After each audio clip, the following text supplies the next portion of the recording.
ভয়ভঞ্জন জয় সংসন করুণায়ত নয়নম কনকোৎপল জনকোজ্জ্বল রস সাগর চয়নম কনকোৎপল জনকোজ্জ্বল রস সাগর চয়নম মুখরীকৃত ধরণীতল হরিকীর্তন রসনম মুখরীকৃত ধরণীতল হরিকীর্তন রসনম क्षितिपावन भवतारण पिहितारुण वसनम क्षितिपावन भवतारण पिहितारुण वसनम शुभदोदय दिवसे वृष रविजा निज द्वैतम शुभदोदय दिवसे वृष रविजा निज द्वैतम प्रणमामि च चरणान्तिक परिचारक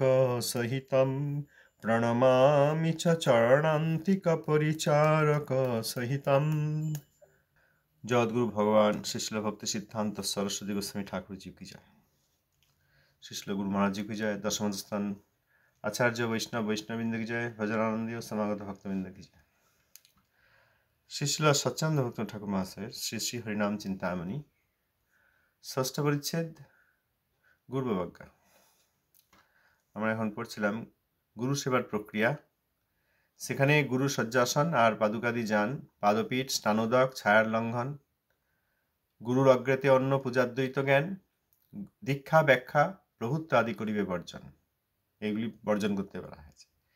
और यथा गुरुर पाइबे दर्शन दंडवत परिभूमे करिबे बंदन गुरुराम भक्तिते करिबे उच्चारण गुरु आज्ञा हेला ना करिबे कदाचन गुरुर प्रसाद सेवा अवश्य करिबे गुरुर अप्रिय वाक्य कभु ना कहिबे गुरुर चरणे दैन्ये लइबे शरण करिबे गुरुर सदा प्रिय आचरण एरूप आचारे कृष्ण नाम संकीर्तने सर्वसिद्धि हय प्रभु बले श्रुतिकाने। योग्य गुरुदेव महावैष्णव गुरु जिनि तार कथा बला हयेछे। कलिर दलेर कथा ठाकुर मशाई एखाने कोथाओ बोलेन नाई। हरिनाम चिंतामणिते शुद्ध वैष्णवेर कथा आछे, महावैष्णवेर कथा आछे, योग्य गुरुदेवेर कथा आछे, सद्गुरुपाद पद्मेर कथा आछे। एखाने अयोग्य गुरुर कथा नाई। এই যারা অযোগ্য গুরুর প্রতি মায়া মমতা করেছেন দুর্ভাগ্যবশত সম্পর্ক করে ফেলছেন তাদের কথা এখানে ঠাকুর মশাই বলেননি। আর এই যত মহাবৈষ্ণবদের অবমাননা করছে এ করছে আর এই সেইগুলো সব প্রমাণ তুলে তুলে দিচ্ছে। দেখো আমাদের আচার্য কিভাবে আর সব মহাবৈষ্ণবদের অবমাননা করেছে দেখেছেন। আমাদের এইসব বলে এরা আমাদের আচার্য এই চিঠিটা লিখেছিলেন এত সালে, এই চিঠিটা এই তারিখে এই জায়গা থেকে আমাদের গুরুদেব এই চিঠিটা লিখেছিলেন, সেখানে এইরকম সব মহাবৈষ্ণবদেরকে গালিগালাজ করেছেন। অতএব খবরদার সেই সব মহাবৈষ্ণবদের কাছে যাবেন না, সেই সব মহাবৈষ্ণবদের যারা সম্পর্কিত তাদের সঙ্গে কথা বলবেন না।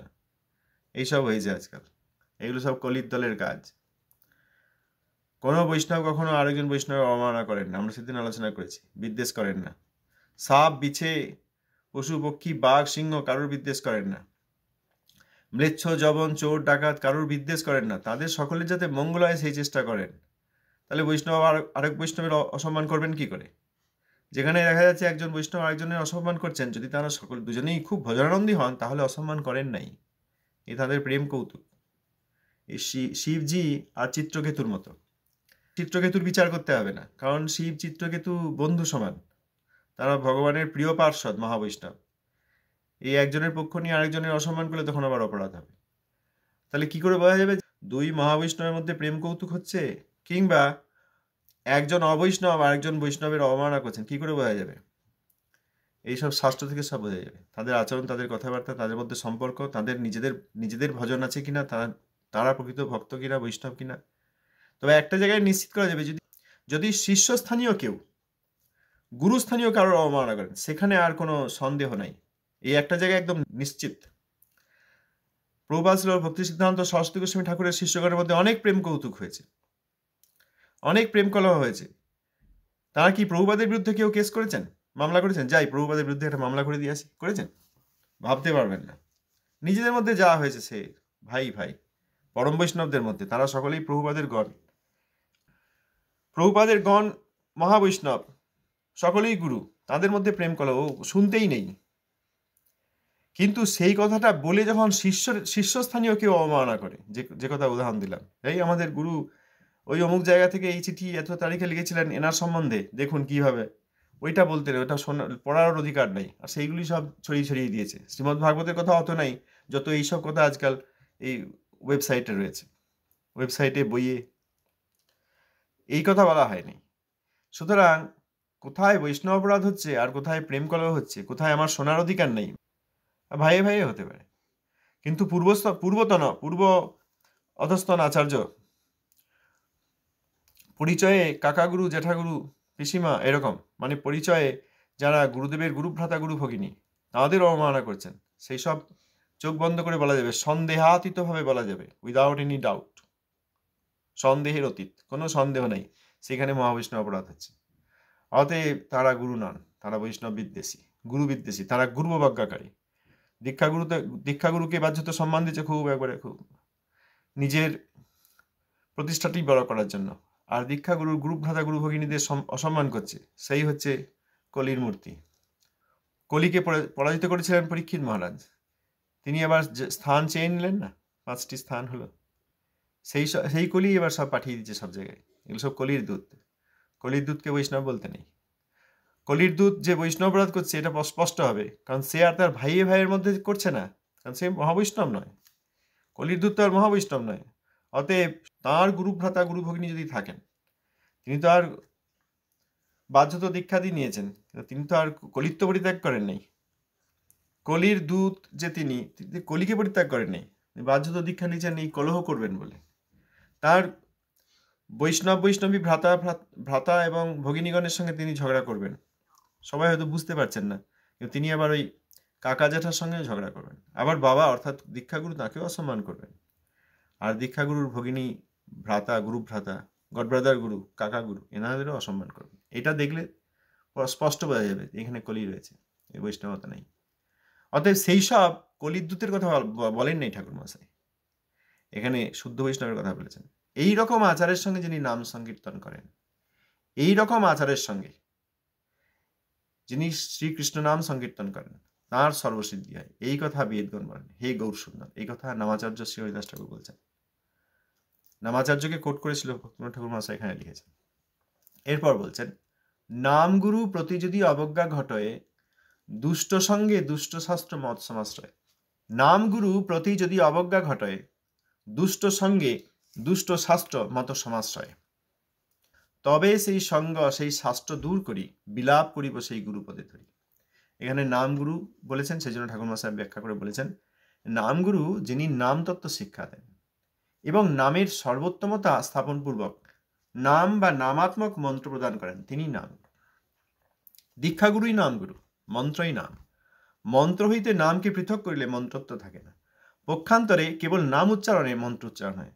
এখানে ঠাকুর মশাই বলছেন যে নামগুরু যিনি নাম দেন, যিনি নামতত্ত্ব শিক্ষা দেন, তিনিও নামগুরু।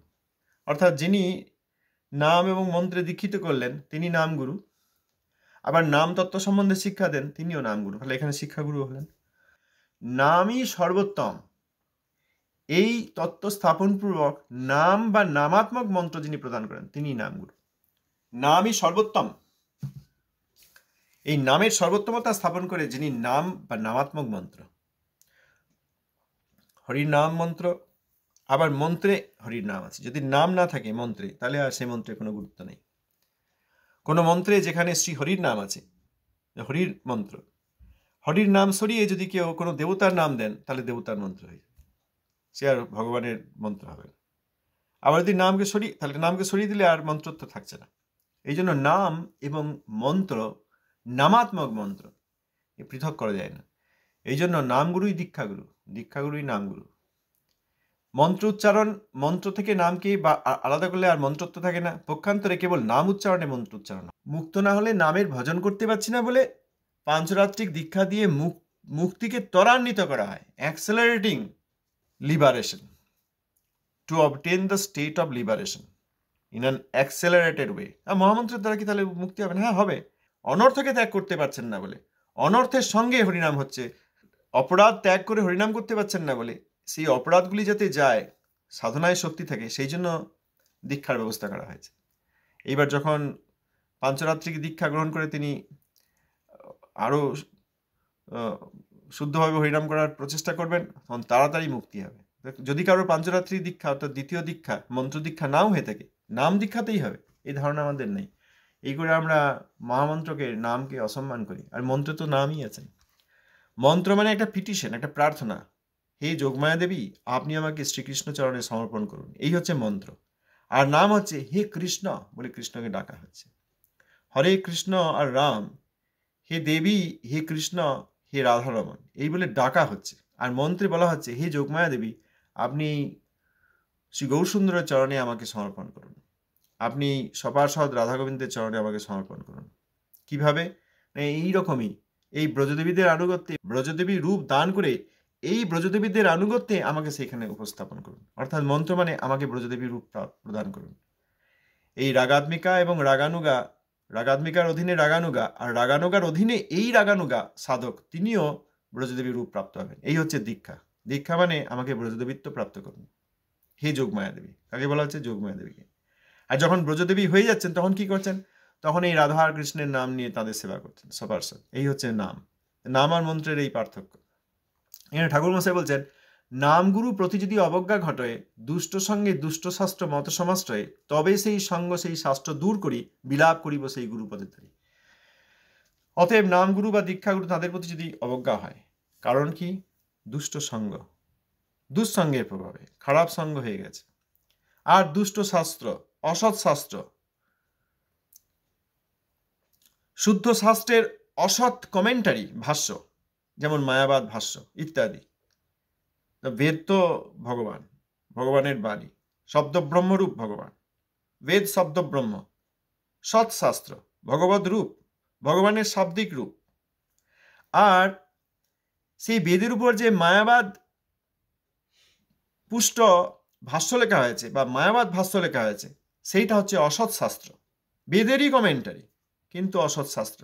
সেরকম আরেকদিন কথা হচ্ছিল যে এখানকার শ্রীমদ্ ভাগবত আমরা রাখবো কিনা। হ্যাঁ, শ্রীমদ্ ভাগবত তো ভগবান, কিন্তু সেখানে যে ভাষ্য লেখা আছে সেখানে যদি পরম বৈষ্ণবদের অমাননা লেখা হয়ে থাকে, সেইগুলো অসৎ কথা হচ্ছে।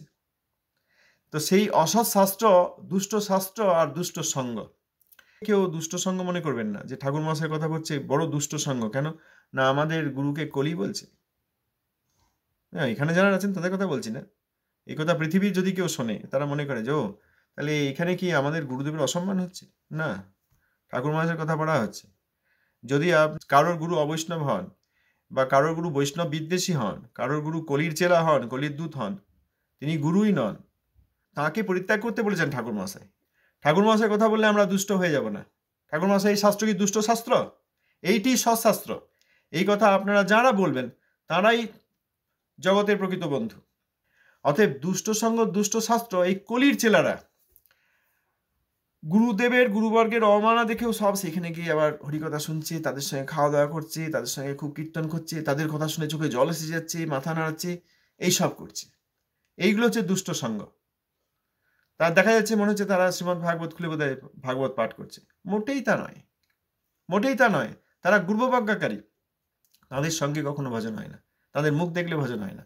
অতএব এইসব দুষ্ট সঙ্গ, দুষ্ট শাস্ত্র যদি কখনো সঙ্গ হয়ে যায়, তাহলে সেই শাস্ত্র এবং সেই সঙ্গকে দূর করতে হবে। আমরা তো দূর করি নাই। দূর করতে বলা হয়েছে, অনেকে আবার বন্ধ করে, কথা বলা বন্ধ করে দিয়েছে, কথা বলা বন্ধ করে দিয়েছেন। কি দূর করতে বলা হয়েছে বলে? প্রভুপাদের শিষ্যের মতো আচার্য, সেই আচার্যের অবমাননা হচ্ছে। যারা অবমাননাকারী তারাও গলায় মালা পরে চকচকে তিলক সেবা করে ঘুরে বেড়াচ্ছে হাতে লাঠি নিয়ে। নিষেধ করা হয়েছে যে এরা প্রভুপাদের শিষ্যের মতো যে আচার্য, গুরু, মহাবৈষ্ণব, জগতের বন্ধু, সেই রকম মহাবৈষ্ণবকে অবমাননা করছে, এদেরকে পরিত্যাগ করা হোক না। সেই পরিত্যাগ করবে না, সেই সঙ্গকে দূর করতে বলেছেন। আমরা গিয়ে প্রণাম করছি, আমরা গিয়ে একসঙ্গে বসে খাচ্ছি, তাদের রান্না করে মনে হচ্ছে যে তারা রান্না করে ভগবানকে ভোগ দিলে ভগবান খায়, তাই কি আর হয়? প্রভুপাদের কোনো গণের অবমাননা করে, প্রভুপাদের কোনো যে কোনো গণের অবমাননা করেন যিনি, তিনি রান্না করলে কি আর ভগবান খান? আমরা কি প্রভুপাদের গণকে অতীত এবং বৃদ্ধ ব্যক্তি বা বৃদ্ধা ব্যক্তি মনে করছি? পরিবারের দাদু মনে করছি? বা গত হয়ে গেছেন যেসব পূর্বপুরুষ, তাদেরকে মনে করছি? তারা বর্তমান, তারা প্রকট, তারাই জগতের বন্ধু, তারাই জগৎগুরু, তারা সর্বদা আছেন।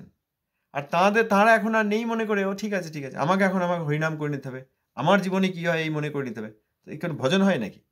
এইসব সঙ্গ এবং শাস্ত্রকে দূর করতে বলেছেন ঠাকুর মহাশয়। তবে সেই সঙ্গ সেই শাস্ত্র দূর করি, বিলাপ করিব সেই গুরুপদে ধরি। আর কলির যে মূর্তি আর বৈষ্ণব রূপ আর বৈষ্ণব অপরাধী, তাদেরকে যিনি দূর করতে বলেন তিনি হচ্ছেন ভক্তিবিনোদ ঠাকুর বা তার অনুগত জন, তারা দূর করতে বলবেন। কৃপা করি গুরুদেব সদয় হবেন, নামে প্রেম দেবেন। এখানে বলছেন নামে প্রেম দেবেন। নামে প্রেম দেবেন মানে কি? নামে প্রেম দিবে সে বৈষ্ণব দয়াময়। তাহলে অপরাধ হয়ে গিয়ে থাকলে, দুঃসঙ্গ এবং দুঃশাস্ত্রের সঙ্গের ফলে যদি অপরাধ হয়ে গিয়ে থাকে, তখন সেই দুঃসঙ্গ দূর করতে হবে, সেই অসৎশাস্ত্র দূর করতে হবে, দিয়ে গুরুদেবের চরণ ধরে বিলাপ করতে হবে। আমরা কিন্তু করি নাই। আমরা গুরুদেবকে বাধ্যতে প্রণাম করে দেখা এসছি, প্রণাম করছি, আবার এই যারা অপমান করছে তাদের সঙ্গে আবার হাসাহাসি করছি। এইসব জায়গায় যাওয়া উচিত নয়। ধ্যানে যাওয়া উচিত, ধামে ধ্যানে যাওয়া উচিত। যদি ব্যক্তিগতভাবে গিয়ে এইসব লোকের মুখ দেখতে হয়, তাদের সঙ্গে সঙ্গ করতে হয়, সেখানে যাওয়াই উচিত নয়, সে যেখানেই হোক। প্রাকৃতিকভাবে তো যাওয়া যায় না। শিল ভক্তিবেদান্ত বামন গোস্বামী মহারাজের কে দেখেছেন? শিল প্রভুপাদের শিষ্য উনি কি বলেছেন বুঝিয়ে দিন আমাদেরকে, প্রার্থনা করি। প্রভু বলছে আমাদের সরাসরি দর্শন করলে আমাদের ভুল হয়ে যায়, দর্শন হয় না, প্রাকৃত দর্শন হয়। ওই জন্য দূর থেকেই দর্শন করতে বলছি। বাহ, খুব সুন্দর বলেছেন। আপনি তো একদম দেখেছেন, মনে রেখেছেন, বুঝিয়ে দিয়েছেন। পরোক্ষে দর্শন করতে বলেছেন, দূর থেকে পরোক্ষে। কিন্তু ধ্যানের দ্বারা দেখা যাচ্ছে তিনি সাক্ষাতে সেখানে রয়েছেন, প্রকটকালে যেরকম ছিলেন সেরকম হরিনাম করছেন, কখনো শয়ন করে রয়েছেন, কখনো বসে রয়েছেন, শিষ্যগণ আসছেন, সেই প্রসাদ আবার রেখে দিচ্ছেন, গলায় মালা দিচ্ছেন, কৃষ্ণের মালা, পরিহিত মালা, প্রসাদ মালা দিচ্ছেন, নির্মাল্য তিনি পড়েছেন, কৃষ্ণের নির্মাল্য মালা পরে সেই সুগন্ধ তিনি পাচ্ছেন, আনন্দে হরিনাম করছেন আর হরিকথা বলছেন। এই দেখা যাচ্ছে শুদ্ধ বৈষ্ণব প্রকট আছেন, মনুষ্য বুদ্ধি হচ্ছে, কোন জাতি মনে হচ্ছে, গায়ের রং মনে হচ্ছে, কিভাবে কথা বলছেন বা কথা বলছেন না মনে হচ্ছে, বিরক্ত হচ্ছেন। আবার শুদ্ধ বৈষ্ণব হলেও গালিগালাজও করতে পারেন। এই গালিগালাজও করছে, এই সব দেখতে যাব। এই জামা কাপড়টা ভালো পরেননি, দাড়িটা ভালো কামানো নেই, দাড়ি কামানোর দেখতে ভালো লাগবে, এই সব দেখছি আমরা গিয়ে। আর যারা অপ্রকট হয়েছেন গুরুবর্গ, তাদেরকে তো দেখতেই পাচ্ছি না। তাদের মন্দিরে গিয়ে দেখছি, ঠিক আছে, প্রণাম করলাম, হ্যাঁ পরিক্রমা করলাম, কিন্তু মনের মধ্যে একদম জাঁকিয়ে বসে আছে পাথরের মূর্তি, এটা ভাবছে। আর পরোক্ষে দর্শন, যদি অনর্থাদি অপরাধ চলে যায়, তারপর অনর্থ চলে যায়, যেখানে আছেন সেইখান থেকেই ধ্যানে দেখতে পাবেন, সব দেখা যাচ্ছে। হ্যাঁ, গুরুবর্গ হাসছেন। সামান্য সাধক নিজেকে সামান্য মনে করছেন, সামান্য কিছু সেবা করছেন, খুব সুষ্ঠুভাবে হচ্ছে না, কিন্তু গুরুবর্গ সেইটা স্বীকার করছেন, স্বীকার করে গুরুবর্গও সেই সাধককে দেখে হাসছেন, হয় না? একটা বাচ্চা ছেলে সেরকম, দাদু বা ঠাকুমা তাদেরকে আদর করছে, গল্প করছে, খেলা করছে, কিন্তু যা করছে সেইটাই দাদু ঠাকুমা খুব আদরের সঙ্গে নিচ্ছে। তার ছোট স্পর্শ, ছোট আঙুল, নরম আঙুল, হাত দিচ্ছে, আর গা জুড়িয়ে যাচ্ছে ঠাকুমার, দিদিমা, হয় না? এখানে সাধকও সেরকম, তিনি জানেন যে ও আমার ঠিক হচ্ছে না সেবা, মালাটা ভালো গাঁথা হয় নাই, চন্দন ঠিক করে দেওয়া হলো না, ভালো করে খাওয়ানো হলো না, তবুও গুরুবর্গ সেইটা নিচ্ছেন আর বড় প্রীতির সঙ্গে সে প্রেমটি খাচ্ছেন। বিদুরের স্ত্রী, তিনি কলাটা ফেলে দিয়ে খোসাটা দিচ্ছেন, কৃষ্ণ তাই খেয়ে নিচ্ছেন। বিদুর বলতে গেলে থামিয়ে দিচ্ছেন যে আমি কলাও খাচ্ছি না, কলার খোসাও খাচ্ছি না, আমি এই ভক্তের প্রেমটা খাচ্ছি। এটা কি করে হবে? আমরা গিয়ে যদি সেখানে পাথরের মূর্তি দেখে প্রণাম করে পরিক্রমা করে চলে আসি, তাহলে হবে? অপরাধ ত্যাগ করে অনর্থ সরিয়ে সাধক যখন যেখানে আছেন সেখান থেকেই ধ্যানেই সেবা করতে পারেন, তিনি সর্বদাই গুরুবর্গের কাছে আছেন। অতএব এখানে বলছেন নামে প্রেম দিবে সে বৈষ্ণব দয়াময়। তাহলে আপনি যে কথা বললেন, আমাদের শিল ভক্তি বেদান্ত বামন গোস্বামী মহারাজ প্রভুপাদের কাছে হরিনাম, অতএব তিনি প্রভুপাদের শিষ্য। আর শিল ভক্তি প্রজ্ঞান কেশব গোস্বামী মহারাজকে এত ভালোবাসতেন, তিনি তার কাছ থেকে পাঞ্চরাত্রিক দীক্ষা নিয়েছেন, অতএব তাঁকেই গুরুদেব বলতেন। বড় দাদাকে অনেক সময় পিতার মতো সম্মান করে, সেই রকম, কিন্তু উনি প্রভুপাদেরই শিষ্য। দশমদস্থান আচার্য নিজেকে একাদশ বলেন দৈন্যের জন্য, কেশব গোস্বামী মহারাজের প্রতি প্রীতির জন্য তিনি নিজেকে একাদশ বলেন, তিনি কিন্তু দশম। তাহলে প্রভুপাদের গণ তিনি কি বললেন যে সাক্ষাতে কি ওই রকম হয় না, পরোক্ষে দর্শনটা ঠিক হয়। আমরা আবার কি করছি, এরকম লোক আছে বলবে না আমাদেরকে তো এই মন্দিরে যেতে হবে, এখন সেই মন্দিরে যেসব কলির চেলারা এসে বসেছে তাদের সব যদি আমরা তাদের কথাগুলো যে ভুল, তাদের ব্যবহারটা ভুল, ভক্তিনাথ ঠাকুরের গ্রন্থ থেকে পড়ে যদি বলে দিই বা সাক্ষাতে উচ্চারণ করে, আমাদেরকে যে আর সেই মন্দিরে যেতে দেবে না, কে বললো? আত্মা যাবে। বরং গুরুবর্গের অবমাননার সঙ্গে আপোষ করে সেই মন্দিরে কখনো যাওয়া যায় না। আমি এই প্রাকৃত মৃতদেহটাকে আর মৃত মনটাকে নিয়ে গিয়ে সেইখানে হাজির করে দেবো। এইবার বলবো, ও আমার রক্ত মাংসের চোখ, ভালো করে পাথরের মূর্তিটা দেখে নাও। এই করে কি আর ভগবত দর্শন হয়, গুরুবর্গের দর্শন হয়? অসম্ভব। এই জন্যই তো হচ্ছে না। ছুটি নিয়ে নিয়ে যাচ্ছি তো কিছুদিন সময় কাটাতে, একঘেয়েমিটা কাটাতে, পাথরের মূর্তি দিকে প্রণাম করে মনের মধ্যে পাথর ভাবনাটা রেখে, বাইরে অনেক বলছি, হ্যাঁ তিনি যে চিন্ময় অপ্রাকৃত সেই ধারণাই আমাদের নাই। তিনি চিন্ময়, তিনি অপ্রাকৃত। অতএব সাক্ষাতে গিয়েও কেউ অপ্রাকৃত রূপে দর্শন করতে পারেন। সাক্ষাতে গিয়ে সেখানে ভজন কুটিরে, সমাধি মন্দিরে সাক্ষাতে গিয়ে তাকে দর্শন করতে পারেন। তিনি মনে করেন না, তিনি জানেন এই বিগ্রহ অপ্রাকৃত বিগ্রহ। অনেক সময় হয় না খেলা করতে করতে স্ট্যাচু বলবে আর তারা কেউ নড়বে না, চুপ করে থাকবে। এবার হাসাতে হবে। এবার খেলা হয় দেখেছেন, বাচ্চারা খেলে, স্ট্যাচু বললে সব স্ট্যাচু হয়ে যাবে, এবার হাসাবার চেষ্টা করবে, যে হাসবে সে আবার ওই সে তার তখন আবার টার্ন পড়বে। কেউ হাসছে না, সব চুপ করে দাঁড়িয়েছে। এত হাসার কথা বলছে, এত হয়তো গায়ে সুরসুরি দিচ্ছে, কাতুকুতু দিচ্ছে, হাসছে না। খুব ভালো, একবার বিগ্রহের মতো আছে। একজন হেসে ফেললো, এবার তার টান, তাকে এবার সেটাকে চেষ্টা করতে হবে। এটি যেমন প্রাকৃতিক জগতে খেলাধুলো হয়, উদাহরণ দিয়ে চেষ্টা করছি বোঝার। সেই রকম আমার মধ্যে সেবার প্রবৃত্তি নেই বলে তাঁরা এরকম বিগ্রহ রূপ ধারণ চুপ করে আছেন। অথবা সেবার প্রবৃত্তি আছে সাধকের, তুমি করো, আমাকে যেরকম সেবা করবে করো, আমি সব রকম সেবা নিতে তৈরি আছি। দাদু নড়বে না, তোমাকে আমি এরকম এসব করবো, তুমি একদম নড়বে না, কথা বলবে না, চুপ চুপ করে থাকো, বলে না নাতি নাতনি? ঠাকুমা নড়বে না, চুপ করে থাকো। দিদিমা চুপ করে থাকো, একদম নড়বে না, দাঁড়াও আমি এইসব করবো, একদম কথা বলে। এই তুমি মাথা ঘোরাচ্ছ কেন, চোখ বন্ধ করছো কেন, হাত তুলছো কেন, চুপ করে থাকো, নড়বে না। করেছেন এরকম কেউ? তা বিগ্রহ ভগবান স্বয়ং। প্রভুপাদ বলেছেন আমরা পৌত্তলিক নই, ভগবানের চিৎশক্তি দ্বারা প্রকটিত শ্রীবিগ্রহের নিত্য সেবা করি। বা উপদেশে লেখা আছে যে চিৎশক্তি দ্বারা প্রকটিত নিত্য শ্রীবিগ্রহের আমরা পূজা করি, পৌত্তলিক নই। যে মাটি দিয়ে মূর্তি বানালাম, এরম দিয়ে কিছুদিন পুজো করে বিসর্জন দিয়ে দিলাম, আমার যা যা দরকার চেয়ে নিলাম, এরা পৌত্তলিক, পুতুল পূজা করে। বিগ্রহ পুতুল নন, বিগ্রহ আর পুতুলের মধ্যে পার্থক্য আছে। তাহলে শ্রীবিগ্রহ তিনি বলছেন ঠিক আছে, করো, সেবা করো, দেখি তোমার যেরকম আগ্রহ সেইভাবে সেবা করো। এইভাবে মালা পড়বে, পড়াও, আমি স্থির হয়ে দাঁড়িয়ে থাকছি। এই হচ্ছেন শ্রীবিগ্রহ। আবার এই শ্রীবিগ্রহই নড়তে পারেন, কথা বলতে পারেন। সাক্ষী গোপাল, তারপর আমাদের টোটা গোপীনাথ, আমাদের গৌরসুন্দর, রাধা বিনোদ প্রাঞ্জু, প্রভুপাদ প্রতিষ্ঠা করেছেন, প্রভুপাদের সঙ্গে কথা বলেছেন, সর্বদাই বলেন। আমাদের সঙ্গে বলেন না, কারণ আমাদের মধ্যে অপরাধের অনর্থ আছে, প্রাকৃত ভাব আছে। সুতরাং হ্যাঁ, প্রতিভা নহ তুমি সাক্ষাৎ ব্রজেন্দ্র নন্দন, ঠিক। তাহলে সেই ধারণা আমাদের নাই। অতএব পরোক্ষে দর্শন, পরোক্ষে গুরুদেব, বৈষ্ণব, গুরুবর্গগণ, ভগবান, সপার্ষদ ভগবান, এনাদের দর্শন। এখানে বলছেন যদি আমরা দুঃসঙ্গ এবং দুঃশাস্ত্র করে ফেলি দুর্ভাগ্যবশত, সেই দুঃসঙ্গকে দূরে পরিহার করে এবং সেই অসৎশাস্ত্র দুঃশাস্ত্রকে দূরে পরিহার করে আমরা গুরুদেবের চরণে বিলাপ করব। কেউ করেছেন ওই প্রণাম? কেউ করেন নাই। সদ্গুরু বৈষ্ণবের যারা শিষ্য তাদের জন্য এই প্রশ্ন, করেন নাই। সেই মহাবৈষ্ণবকে অবমাননা করছেন যারা, তাদের সঙ্গে খুব দহরম মরম, তাদের সঙ্গে বিয়েও হয়ে যাচ্ছে। হ্যাঁ, কলির শিষ্যা যাক, মাছ মাংস তো আর খায় না, চলো বিয়ে দিয়ে দাও, বাড়িতে নিয়ে চলে এসো, এইরকমও হয়ে যাচ্ছে।